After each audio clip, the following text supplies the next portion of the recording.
Assalamualaikum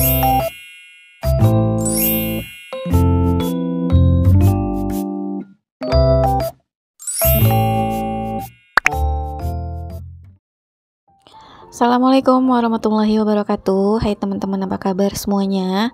Semoga kalian dalam keadaan sehat walafiat dan tetap semangat dalam menjalankan aktivitas sehari-hari. Ketemu lagi di channel aku, Vita Refbian, channel yang berisi tentang kegiatan ibu rumah tangga sehari-hari yang sangat sederhana. Alhamdulillah bisa share lagi ke teman-teman semua. Dan untuk kegiatan aku hari ini, aku mau food prep 3 harian. Langsung aja ya, di sini aku mau sebutin apa aja yang aku beli dan aku spill untuk harga-harganya. Oke teman-teman, tadi di awal video aku ada beli ikan kembung Banjar mata belok. Itu harganya 17.000 ya sebungkus. Terus aku ada beli tahu kuning harganya 6.000. Aku ada beli jagung manis satu harganya 3.000.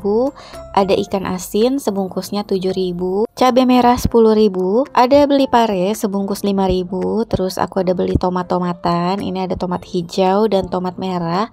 2 bungkus kayak gini 5.000 rupiah ya teman-teman.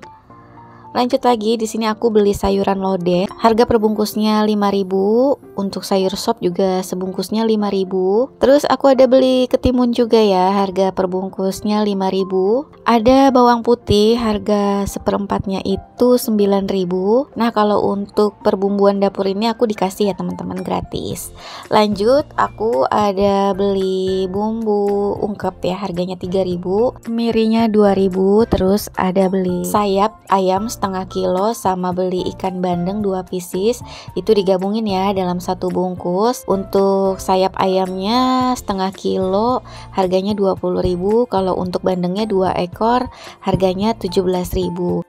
Nah, untuk total belanja sayuran aku hari ini adalah 120.000 rupiah. Tadi juga aku ada beli telur di agen. Aku beli sekilo harganya 26.500.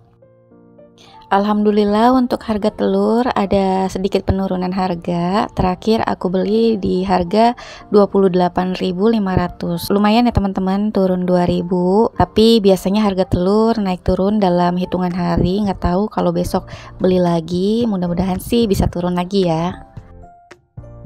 Nah, ini aku lagi beresin bumbu dapur seperti biasa. Walaupun cuma bumbu dapur tapi tetap aku bersihin dan aku beresin gitu ya teman-teman. Biasanya kalau yang udah layu-layu aku buangin. Seperti serai ini sebelum aku simpan biasanya aku bersihin dulu dan aku rapikan gitu ya. Bagian luarnya aku buangin sama sedikit dipotong biar nggak terlalu panjang dan makan tempat.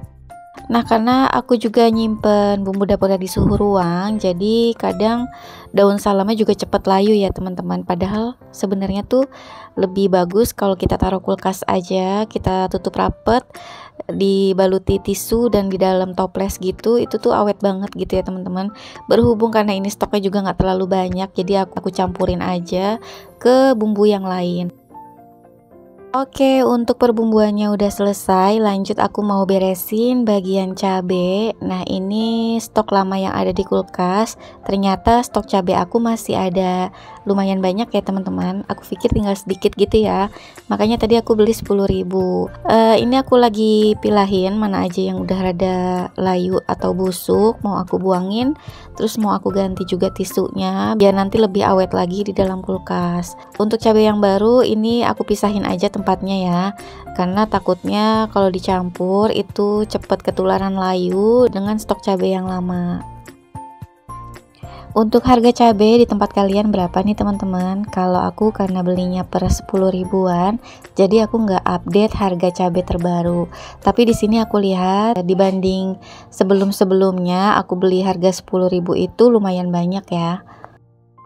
Alhamdulillah sih ya teman-teman kalau memang harga cabai itu turun, karena bumbu yang paling boros menurut aku adalah cabai. Mau untuk tumisan, mau untuk balado-baladoan, apalagi sambal gitu ya teman-teman.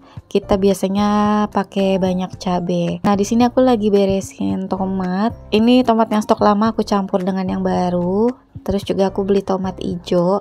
Nah, biasanya tomat hijau itu aku gunain untuk tumis-tumis, karena di sini aku beli ikan asin, jadi nanti tomat hijaunya mau aku irisin untuk tumis ikan asin. Gak tahu kenapa aku lagi candu banget sama ikan asin ditumis gitu, teman-teman. Sebenarnya sih pakai belimbing wuluh, tapi karena nggak ada ya udah aku pakai tomat ijo aja. Itu pakai nasi hangat-hangat aja tuh udah enak banget, teman-teman. Apalagi ada sambal terasi atau sambal goreng, masya Allah nikmatnya. Kalian coba deh, pasti ketagihan. Nah, ini tomatnya nggak aku cuci, tapi aku lagi elap-elap. Ini tuh bukan karena aku kerajinan, tapi memang tomat itu rada kotor ya, ada item-itemnya. Jadi biar nggak merusak pemandangan, aku elapin sedikit. Nanti kalau mau masak baru aku cuci. Lanjut, di sini aku lagi buka tahu kuning. Nah, kalau teman-teman yang sering lihat video aku pasti sering juga lihat tahu kuning ini, karena memang aku lebih suka tahu daripada tempe. Biasanya tahu atau tempe itu nanti aku campurkan sama ayam ya, diungkep pakai bumbu ungkep ayam. Nanti tinggal goreng aja gitu, teman-teman.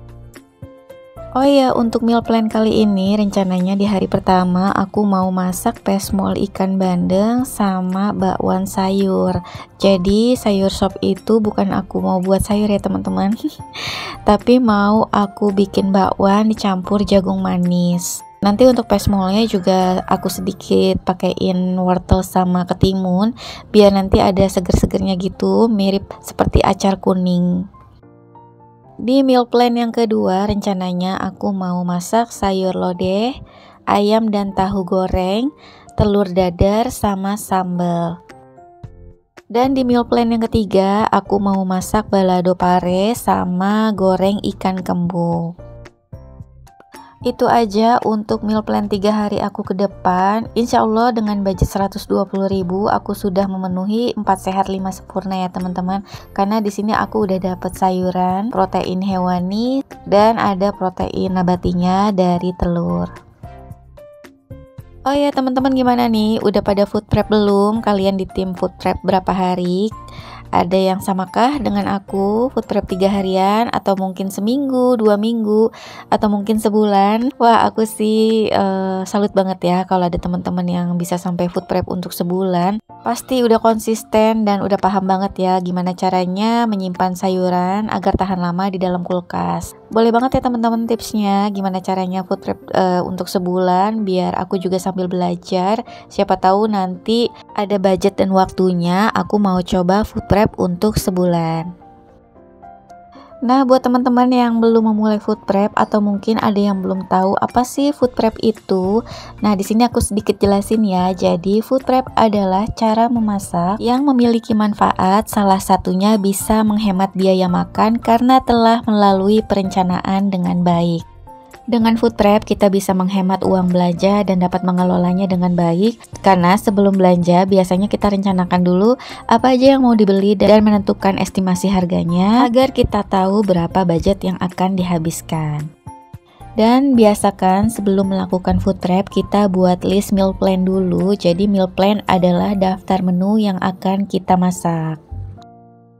Buat teman-teman yang baru memulai food prep, kalian bisa coba dulu di food prep 3 harian seperti aku. Nanti jika berhasil kalian bisa di food prep seminggu atau bahkan lebih, nanti tergantung progres kalian. Alhamdulillah aku udah selesai untuk food prepnya. Ini aku lagi tata dulu biar kalian tahu ya apa aja yang udah aku beli hari ini. Nah, di sini aku sekalian pajang aja ya untuk perbawangannya. Dan itu memang khusus untuk tempat bawang, jadi kurang estetik, mohon maaf banget ya. Nah, ini dia food prep 3 harian aku. Alhamdulillah menurut aku udah lengkap. Mudah-mudahan menginspirasi kalian juga ya. Buat teman-teman pemula food prep, di sini aku kasih tips ya gimana caranya agar bahan makanan yang kita stok tidak cepat rusak. Yang pertama, sayurannya jangan dicuci ya teman-teman, karena kalau dicuci akan rentan cepat busuk atau rusak di dalam kulkas. Yang kedua, jangan lupa untuk dialasi bagian bawah dan atas dengan kertas ataupun tisu. Yang ketiga, untuk barang-barang frozen seperti ayam, ikan, dan lain-lain harus dicuci dulu ya teman-teman. Dipastikan harus benar-benar bersih dari kotoran agar tidak menimbulkan bau yang tidak sedap pada kulkas kalian. Dan biasanya untuk barang frozen seperti ayam dan ikan, untuk ayam biasanya aku ungkep dulu, dan untuk ikan biasanya aku bumbui dengan bumbu ikan biar nanti pada saat mau memasak aku tinggal goreng-goreng aja gitu. Nah, untuk seperti tahu yang aku beli ini juga ya teman-teman, jangan lupa untuk dicuci dulu, atau bisa juga disiram air hangat biar tahunya nggak cepat bau. Itu aja ya teman-teman, tips yang terpenting dalam food prep ala aku. Oh ya teman-teman, aku mau ngucapin terima kasih banyak buat teman-teman yang sudah mau mengklik video aku dan nemenin kegiatan aku hari ini sampai di durasi akhir. Terima kasih juga buat teman-teman yang selalu support channel aku, yang sudah like, subscribe, yang selalu berikan komentar positif, dan yang selalu share video aku di tab komunitas kalian. Semoga kalian sehat selalu, dilancarkan rezekinya, dan dimudahkan segala urusannya. Amin. Jangan lupa untuk tekan tombol lonceng ya teman-teman, dan tinggalkan jejak komentar agar aku bisa berkunjung balik ke channel kalian.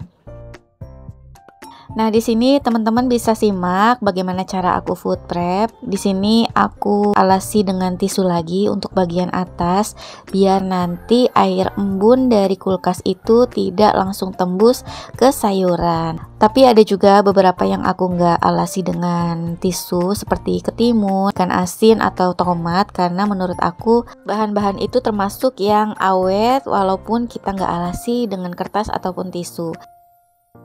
Nah, kalau udah food prep kayak gini tuh udah tenang banget ya teman-teman, karena besok-besok kita tinggal sat-set masak aja, nggak butuh waktu lama-lama, tinggal cuci-cuci aja bahan makanannya, dan nggak harus mikir-mikir lagi besok mau masak apa.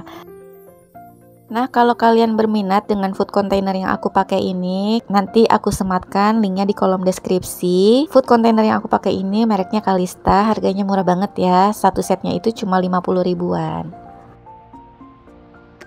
Oke deh teman-teman, ini aku lagi tata untuk telur dan food prepnya ke dalam kulkas. Sekalian aja aku mau pamit. Terima kasih banyak ya yang sudah nyimak videoku sampai di durasi akhir. Mohon maaf jika banyak kekurangan atau salah-salah kata dalam video aku kali ini. Mudah-mudahan video aku ini bermanfaat dan menginspirasi, walaupun kegiatannya hanya itu-itu aja dan mungkin berulang. Semoga kalian tetap enjoy nontonnya. Jika ada saran atau kritik, kalian boleh banget tulis di kolom komentar. Aku sangat terbuka dengan masukan dari kalian agar videoku lebih baik lagi ke depannya. Sampai ketemu lagi ya di video aku berikutnya. Wassalamualaikum, bye.